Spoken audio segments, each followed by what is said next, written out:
우리 한국말은 워낙 예쁘고 사용하기 쉽고 게다가 활용도가 높아 온갖 표현을 마음대로 할 수 있는 진짜 만능 언어이다 보니 차가 좋으면 딱히 어디 갈 데도 없으면서도 자꾸 차 몰고 나가고 싶은 것처럼, 또는 아주 잘 드는 고급 주방칼이 집에 있으면 뭐라도 썰면 자꾸 요리를 하고 싶어지는 것처럼 우리 한국인들은 말하는 것을 정말 좋아합니다. 그런 한국인들에게는 말하는 습관이 몇 가지 있는데 그중 반드시 기억해야 할 것들이 이렇습니다. 일단 그게 친구든 누구든 당신에게 접근해서 갑자기 주변을 빨리 한번 살펴본 후 이거 정말 너한테만 말하는 건데 라고 말을 하면 그거 절대 너한테만 말하는 거 아닙니다. 벌써 오늘만 최소 8번째 말하는 겁니다. 그리고 오늘 밤 집에 가서는 인터넷 게시판에도 올릴 예정입니다. 이런 말 절대 믿지 마십시오. 나 외 누군가 알고 있는 비밀은 이미 비밀이 아닙니다. 그리고 이것과 비슷하게 또 아까 같은 친구가 와서는 내가 지금부터 하는 말 너무 기분 나쁘게 듣지 말고 하며 운을 뗄 텐데, 그건 일단 앞으로 나올 말이 엄청 기분 나쁠 것이라는 뜻이기 때문에 나는 서둘러 전투를 준비해야 합니다. 이 기분 나쁘게 듣지 말고의 쌍둥이가 하나 있는데 바로 이게 다 너 생각해서 하는 말인데 입니다. 앞으로 나올 그의 말 속에 너에 대한 생각은 없습니다. 진정한 친구란 한 쌍의 귀를 의미합니다. 입이 아닌, 우리가 원치도 않는데 되도 않는 어설픈 충고 따위를 해주려는 잘난 척, 아는 척 쟁이들이 아닌 100점짜리 남자친구처럼 끝까지 우리 이야기 다 들어주고 끝에 가서 짧게 진심으로 공감해주는 그런 친구가 진짜지, 이런 말 하는 사람들은 대개 친구 옷을 빌려 입은 적인 경우가 많습니다. 그리고 한국인들은 싸울 때 하는 말에서도 아주 커다란 특징들이 보입니다. 그리고 이건 남자와 여자가 살짝 다른데 우선 남자의 경우를 먼저 살펴보겠습니다. 남자들도 여자들처럼 일단 말로 싸움을 시작합니다. 보통 진짜 별 그지 같은 좁쌀만한 유치한 이유로 시작되는데, 운전을 하는데 누가 빨리 끼어들었거나 또 안 비켜줬거나 길 가는데 심지어 나를 봤다거나 하는 이유로 서로 시비가 붙어 말이 시작됩니다. 우선 둘 다 상대에게 세게 보여야 하기 때문에 목도리 도마뱀처럼 가슴을 힘껏 부풀린 후 눈도 약간 더 락처럼 한쪽만 찌그린 후 상대를 노려본 채 둘 중 한 명이 먼저 뭐라고 욕을 합니다. 그러면 다른 한 명은 아니 진짜 방금 전에 한 말이고 그것도 바로 앞에서 한 말이어서 아주 분명히 들었음에도 너 지금 뭐라고 했어? 하며 꼭 상대가 뭐라고 했는지 다시 묻습니다. 이건 뭐 거의 국룰입니다. 이 지루한 녹취 내용 확인 과정을 거치지 않으면 우리는 싸움의 다음 과정으로 넘어갈 수가 없습니다. 이것은 다 시간을 벌기 위한 꼼수입니다. 이 세상 그 어떤 남자도 밖에서 싸움을 하고 싶지 않습니다. 하지만 그대로 도망치면 쪽팔리니까, 그리고 무엇보다 지금 여자친구가 기대에 가득 찬 표정으로 이 상황을 지켜보고 있기 때문에 그들은 이 무간도에 갇혀 벗어나지 못하고 있는 상황인데, 그래서 어떻게 해서 쪽도 팔리지 않고 몸도 다치지 않게 벗어날 묘안을 생각하고 또 방법을 찾아볼 시간을 벌기 위해 이 과정을 거치는 것입니다. 그날 운이 좋아 상대방을 잘 만나 협조적으로 나오는 경우에는 아주 친절하게 조금 전 했던 말을 다시 되풀이해주며 충분히 시간을 벌어줍니다. 그리고 그런 친절과 또 짧지만 함께한 시간이 길어지며 둘 사이에서는 애정이 싹트기 시작하고 이후 자연스럽게 서로의 고향이나 출신 동네 또는 고등학교 등에 대한 호구 조사가 이어지며, 그렇게 지옥의 문턱까지 갔던 두 남자는 아, 용식이 형 후배셨구나, 어쩐지 와 같은 정말 나쁘끄럽지만 생명을 살리는 말도 안 되는 합의를 갑자기 보며 둘 다 무사히 그 무간도를 벗어나기를 정말 간절히 바라는 것입니다. 반대로 여자들이 싸울 때 하는 말의 경우는 우리 남자들은 모두 잘 알고 있듯이 이것보다 조금 더 복잡합니다. 예를 들면 여자친구나 아내에게 친구들이랑 멀리 여행을 간다든지 아니면 새로 나온 비싼 카메라를 사도 되냐고 물었을 경우 네 마음대로 해 라는 대답이 나오면 아직 인생의 진짜 쓰라림을 맛보지 못한 초보 남자분들은 야호 하며 좋아할 것입니다. 하지만 이미 이런 덫에 여러 번 걸려 죽을 뻔한 고비를 수도 없이 넘겨보았던 우리 베테랑 남자들은 모두 알고 있습니다. 그녀는 지금 너무도 자비롭게도 우리가 그 멍청한 질문을 회수해갈 마지막 기회를 주고 있는 것이며, 거기서 실제로 내 마음대로 했다가는 진짜 죽을 수도 있다는 사실을. 이렇듯 여자의 언어는 암호와 같은데 싸움이 시작될 때에도 마치 암호와 같은 경고를 보냅니다. 그 경고는 바로 아니입니다. 일단 그게 무슨 문장이든 간에 이 아니가 가장 먼저 등장해버렸다면 그 다음에 나오는 말들은 아주 무서운 내용인 경우가 많습니다. 그런데 이 무서운 아니 공격에는 확장형 옵션이 있는데 바로 스나이퍼가 소총 앞에 소음기를 달듯이 아니 바로 뒤에 다는 말입니다. 그 첫 번째는 바로 솔직히입니다. 아니 솔직히가 등장해 버렸다면 이제부터는 그녀의 무기고를 비우는 시간이 시작된다는 뜻입니다. 지금부터는 그녀가 그동안 마음속에 쌓아두었던 모든 불만들이 다 일제히 쏟아져 나오게 될 것으로 그 타격감이 상대의 마음 아주 깊은 곳까지 전달되는 연타로 날아오는 벙커 버스터와 같은 미사일 세례가 곧 시작될 예정이라는 뜻이며 또 다른 확장 옵션은 바로 인간적으로입니다. 이 말이 나온 이후부터 나오는 말의 주된 내용은 결론적으로는 왜 네가 인간도 아닌지에 대한 논리적이고 아픈 말들이 쏟아질 예정입니다. 하지만 이게 다가 아닙니다. 아니로 시작되는 오프닝이 경고를 보내는 전쟁 고지서라면 뒤에 붙는 것도 있습니다. 바로 냐입니다.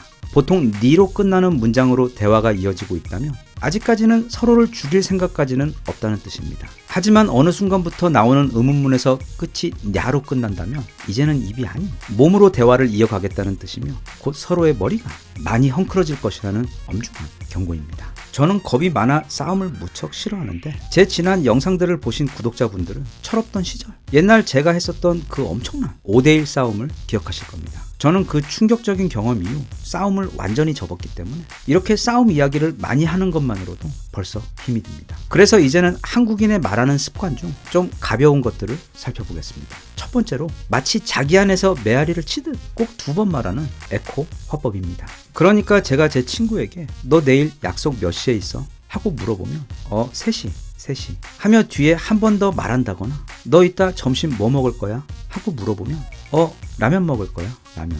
이렇게 꼭 뒤에 한 번 더 말하는 에코 법칙은 두 번째 하는 말은 마치 멀리 멀어져 가며 들리는 것처럼 여운을 남기며 해주는 것이 국룰입니다. 또한 중간 따위는 없는 우리 한국인들의 극단적인 성향이 그들이 사용하는 언어에 그대로 보여지는 게 몇 가지 있는데 일단 한국인들이 가장 많이 사용하는 단어가 진짜입니다. 그냥 다 진짜입니다. 뭐가 다 맨날 진짜 죽을 뻔했고 진짜 춥고 또 진짜 예쁘고 이런 한국에서는 가짜는 살아남을 수가 없습니다. 그리고 자매품이 있는데 바로 너무입니다. 우리 헬반도에는 중간 따위는 없습니다. 너무 좋거나 너무 싫고 또 너무 맛있거나 너무 덥거나 한국에서는 가짜도 살아남을 수 없지만 너무에 해당되지 못하는 그 중간의 어중간이들 또한 절대 살아남을 수가 없습니다. 그리고 우리 한국인들은 매일 죽습니다. 실제 역사를 봐도 우리는 최소 수십 번 완전히 멸망했어도 하나도 이상할 게 없을 정도로 완전히 죽었다가 다시 살아난 민족인데 그래서 그런지 죽는 걸 진짜 좋아합니다. 맨날 웃겨서 죽고 또 너무 예뻐서 죽고 추워서 죽고 또 너무 맛있어도 죽습니다. 하루에도 대략 500번 정도는 이렇게 말로 죽지만 다음날 아침이면 보란듯이 다시 일어나는 뱀파이어 민족이자 피닉스 민족이 바로 우리 한국인들입니다. 끝으로 거짓말입니다. 거짓말은 나쁜 것이지만 특히 한국 사람들이 나누는 말 중에는 거짓말이 난무합니다. 엄마가 제일 많이 하시는 말씀이 바로 밥 먹어입니다. 그래서 아이들이 방에서 뭘 하고 있다 보면 어느새 주방에서 엄마가 밥 먹어 하며 소리치십니다. 그리고 아이들은 즉시 네 하고 대답을 합니다. 이렇게 두 진영 간의 의사소통이 이루어졌지만 실제로는 아무런 움직임이 없습니다. 왜냐하면 한국에서 실제 식사는 엄마가 밥 먹어 라고 한 정확히 15분 후에나 준비되는 것이기 때문에 그리고 그걸 아는 아이들 또한 일단 대답은 해놓고 대략 15분 정도 후에 슬슬 나오는데 그렇게 서로가 서로에게 대놓고 거짓말을 했음에도 엄마도 그것에 대해 일절 아무 말도 하지 않고 다 함께 행복하게 식사를 시작합니다. 이런 거짓말 중에 가장 인기가 많은 것이 또 있는데 나중에 밥 한번 먹자입니다. 이건 그냥 아마도 우리는 영원히 이 생에서는 다시 보지 못할 거야 와 같은 말입니다. 실제로 밥을 먹을 거였으면 약속을 잡았을 겁니다. 이렇게 오랜만에 만난 친구와는 절대로 밥을 먹지 않지만 말로는 세상 모든 걸 먹습니다. 일단 식인종도 아닌데 친구 먹고 뭘 하기 전에는 마음도 먹는 매우 형이상학적인 행동을 보이기도 하며 또 뒤로는 뇌물도 아주 잘 먹고 힘이 들면 갑자기 애를 먹기도 하고 무서우면 겁을 먹으며 또 지금 같은 새해가 되면 우린 나이까지 먹습니다. 이런 걸 보면 한국에서 세계 최초로 이렇게 먹방이 성공한 게 하나도 이상할 게 없습니다. 끝으로 글은 말이 종이 위에 쓰여진 것이라 사실 말이나 진배 없는데 여기서도 한국인만의 특징이 나타납니다. 그중 딱 한 가지만 골라 이야기를 해보자면 바로 크입니다. 도 있긴 한데 그건 약간 음흉한 기운이 있는 반면 크는 가볍고 경쾌합니다. 그리고 이게 아주 요술 같은 글자입니다. 단 하나의 글자 가지고 5만 가지 감정을 표현할 수 있습니다. 일단 가장 많이 쓰이는 게 3개가 함께 쓰이는 트리플 스타일. 무척 재밌다는 뜻입니다. 그리고 이게 대략 10개 정도가 넘어가는 걸 쓰게 되면 진짜 재밌다는 뜻입니다. 그리고 더 나아가 이게 댓글창을 도배할 정도로 많아지면 그건 누군가가 몹시 아프다는 뜻이며 그에게 따뜻한 이웃의 손길이 필요하다는 뜻입니다. 그리고 이게 가장 중요한데 바로 솔로 버전, 즉 클을 딱 한 개만 썼을 때입니다. 또는 아무리 좋은 칭찬 같은 말 뒤에라도 이게 하나 붙어있는 경우입니다. 이걸 보는 순간 뭔가 애매하면서도 기분이 아주 즉각적으로 몹시 나빠집니다. A4 용지 한 장을 꽉 채운 욕을 들은 것보다도 저 한마디는 온갖 종류의 상상력까지 동원하게 만들어 그리고 살짝 비웃는 듯한 상대의 그 표정까지 그려지며 그 파괴력이 거의 무한대까지 퍼져나가는 아주 무서운 말입니다. 그런데 이런 무서운 말보다 더 위험한 말이 있는데 그건 어떤 경우에서도 한국인에게 절대로 해서는 안 되며 착한 한국인도 순식간에 돌변하게 만들 수 있는 말입니다. 바로 반말입니다. 반말 잘못했다가는 진짜 상대 잘못 만나면 죽을 수도 있는데 실제로 예전에 시골에 계신 어느 병원 원장님께서는 운명을 달리하셨습니다. 한국에는 나이에 따른 상하 관계가 있습니다. 그래서 학생들 사이에서도 나이 한 살 많고 적음에 따라 철저히 존칭을 쓰고 하는 문화가 있는데 개인적으로는 별로 좋아하지 않는 문화인데 왜냐하면 윗사람에게 존칭을 쓰는 건 좋은데 반대로 손 아랫사람에게는 너무 생각 없이 하대를 하는 경우가 있기 때문입니다. 이 세상에 온 순서가 조금 늦었을 뿐인데 선배에 대한 예의상 우대를 해주는 것은 바람직한 문화이지만 그건 그 선배 역시 후배에 대한 존중이 밑바닥에 깔려 있을 때나 아름다운 문화이지 단지 나이나 직급이 높다고 해서 당연하다는 듯 반말을 하는 것은 무척 볼썽사나울 수도 있는 문화입니다. 원래 존댓말이라는 게 잘 생각해보면 단순히 상대를 올려주는 것뿐만 아닌 나를 올려주는 것임과 동시에 상대와 나 사이 약간의 거리감을 일부러 형성해서 너무 허물없이 가까운 사이에서 종종 그렇게 실수하듯 서로가 서로에게 자칫 신뢰를 범하지 않도록 일종의 완충 안전구역을